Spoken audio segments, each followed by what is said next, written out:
Metros, trenes ligeros, tranvías o BRTs no siempre son la primera opción de transporte para algunas ciudades que han querido mejorar su movilidad o crear nuevos sistemas de transporte.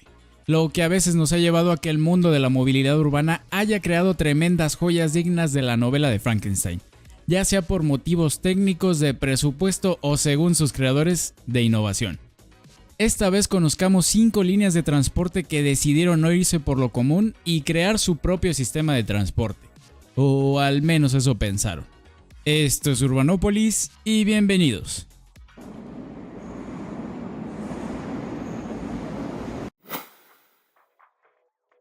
Nada más empezar, déjame decirte que Asia y en especial Japón dominan esta lista con la mayoría de los transportes más raros. Y es que su gran población, densidad urbana y calidad de sus transportes ha ido más allá de los trenes o metros de cualquier ciudad occidental. Aunque en este primero nos mantendremos en línea por el momento con un similar del metro, los AGT de Kobe, Osaka y Tokio, que a simple vista parecieran un metro normal como el de cualquier ciudad. Sin embargo, rápidamente podemos ver las diferencias en su material rodante con el de un metro.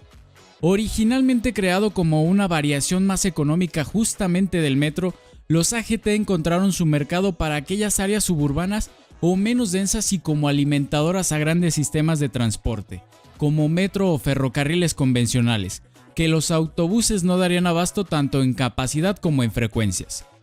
Y como construir una línea de metro pesado era un gasto que no se podían permitir y menos recuperar muchas de las ciudades, el AGT fue la respuesta perfecta y la que encajaba dentro de los dos extremos, pues sus ventajas económicas, tales como un menor coste de obra civil por estaciones más pequeñas, vías más económicas pues no se necesitaban rieles y por lo tanto más fáciles de mantener, así como trenes más pequeños y totalmente automatizados, hicieron que este sistema masivo viera la luz en Japón. Y justamente Kobe fue la primera ciudad que incluyó este tipo de sistema dentro de su red de transportes cuando en 1981 conectó el aeropuerto internacional con su estación principal de trenes, a través de la zona industrial y habitacional de la isla del puerto, con 11 kilómetros de este nuevo tipo de transporte. A partir de ahí, tanto Osaka y Tokio inaugurarían sus respectivas líneas de AGT con las mismas características que Kobe, atravesando áreas menos densas para trenes más pesados y conectándolas con estaciones dentro de las ciudades, ayudando a distribuir a sus pasajeros ya en sus sistemas convencionales de metros y ferrocarriles. Aunque este sistema no se quedaría aquí, ya que también haría lo mismo Lille en Francia, que ella sí basó enteramente su sistema de metro en este tipo de transporte desde 1983, aunque claro, siendo una ciudad con apenas 1.5 millones de habitantes.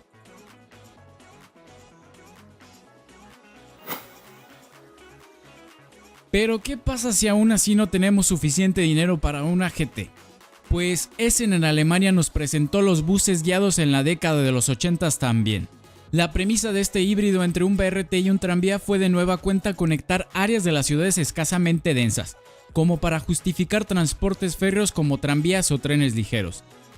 La ciudad alemana fue la primera quien implementó los buses guiados llamándolos O-Bahn, queriendo conectar sus suburbios con la red de tranvías que ya estaba construida y que no justificaba según ellos una ampliación hacia estos.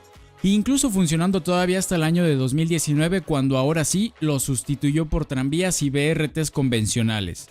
Como tal vez ya lo hayas notado, podríamos decir que hasta cierto punto este primer experimento alemán fue uno de los precursores de los modernos BRT, aunque las diferencias rápidamente las notamos. Los buses guiados se basaron en carriles exclusivos de concreto que justamente guiaban a los autobuses mediante ruedas auxiliares, y por lo tanto gozaban de las ventajas típicas de sacar un autobús de entre los automóviles, como mayores frecuencias de operación, evitar la típica congestión vial que los detenía, un coste ridículamente barato en comparación con cualquier transporte férreo y a la vez permitir rutas convencionales de autobuses que utilizaban las guías para ganar frecuencia y velocidad. Este experimento encontró su nicho más que nada entre varios países europeos, especialmente en Inglaterra, donde justamente encontramos la línea más nueva y larga de este tipo en la ciudad de Cambridge, de nada más y nada menos que 25 kilómetros, porque sí. Aunque este tipo de transporte nos parezca ya bastante anticuado y poco ortodoxo para los estándares de hoy, aún muchas ciudades europeas lo siguen manteniendo. Aunque tal vez dos de los ejemplos más famosos los podemos encontrar en Adelaida en Australia y Nagoya en Japón. La capital de la Australia Meridional también adoptó el O-Bahn en la década de los 80s. Sin embargo, a diferencia de Essen, esta aún lo mantiene en muy buenas condiciones en lo que podríamos decir la mejor definición de lo que consistía un bus guiado, con la total separación de su corredor de 12 kilómetros a través de los escasamente densos suburbios del noreste de la ciudad. Por otro lado, Nagoya llevó un paso más adelante el sistema, cuando en 2001 abrió su pequeña línea de bus guiado pero elevada, para conectar a sus habitantes suburbanos con la enredada red de trenes típica de las ciudades japonesas.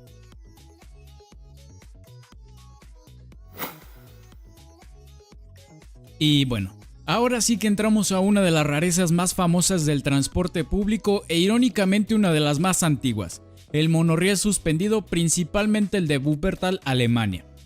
A principios del siglo XX las innovaciones tecnológicas, especialmente en el campo de la movilidad urbana, estaban a la orden del día. Y las potencias industriales eran quienes buscaban el desarrollo de muchos prototipos, entre ellos uno que llamó la atención de los alemanes por ser un ferrocarril invertido. La importantísima zona industrial del Ruhr estaba plagada de fábricas que necesitaban transportar tanto materias como a sus trabajadores y justamente a finales del siglo XIX, la ciudad de Wuppertal elegiría el prototipo del ingeniero Eugen Langen para conectar el centro de la ciudad con las fábricas en las afueras. El prototipo elegido consistió en un tren digno de cualquier película de ciencia ficción que recorría en una sola vía 13 kilómetros a través de la ciudad, la mayoría sobre el río Wupper, pero evidentemente invertido.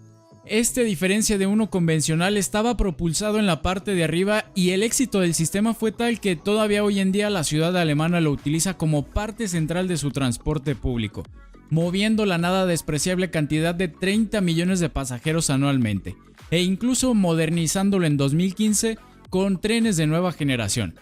Aunque bueno, digo un éxito un tanto local porque no fue hasta finales de los 60s cuando otras ciudades pensarían en un sistema como tal para su transporte público.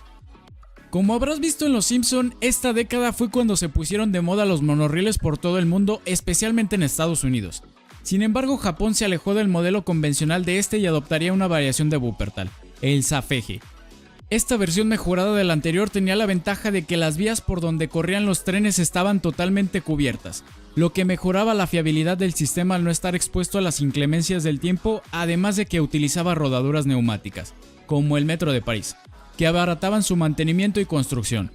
Esta variación se hizo tan popular en Japón que conectó las ciudades de Kamakura y Fujisawa en 1970, con una pequeña línea de 6 kilómetros, y para 1988 se convertiría en el principal medio de transporte de Chiba, en el área metropolitana de Tokio, con la versión más extensa de este transporte en todo el mundo. Y no solo eso, que 120 años después, este transporte aún se sigue construyendo, como por ejemplo con las nuevas líneas en China, especialmente la de Wuhan, quien ha inaugurado justamente la suya en este año, y la línea más larga planificada con 23 kilómetros de longitud.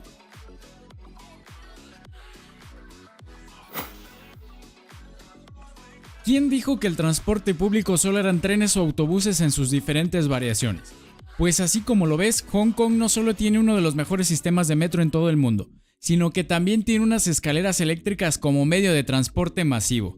Y sí, quédate con esto último de masivo porque tal vez este sistema mueva más personas que tu red de BRT local. Porque claro, aquí no tenemos más que BRTs. Desde la década de los 80s, Hong Kong se dio cuenta de que mucho de su tráfico con dirección este-oeste en realidad provenía del eje norte-sur. Y es que la topografía tan empinada hacía que los desplazamientos se distribuyeran por las vialidades hasta bajar al centro de la isla.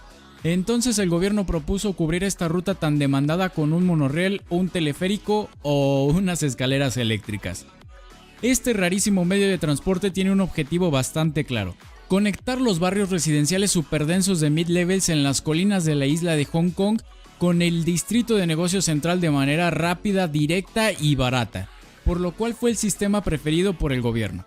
El sistema se compone de 18 escaleras eléctricas y 3 bandas peatonales para que diariamente sus más de 78,000 pasajeros bajen los 135 metros de desnivel y 800 metros de longitud que separan a los dos distritos para ir a trabajar, de compras y bueno, en general para su vida diaria. De hecho, por esta misma razón las escaleras solo funcionan cuesta abajo desde las 6 am hasta las 10, para mover a los miles de trabajadores, y cuesta arriba el resto del día. Y por cierto, si te lo estabas preguntando, claramente el sistema tiene su propio diagrama esquemático mostrando conexiones y estaciones, como si de una línea de metro se tratara.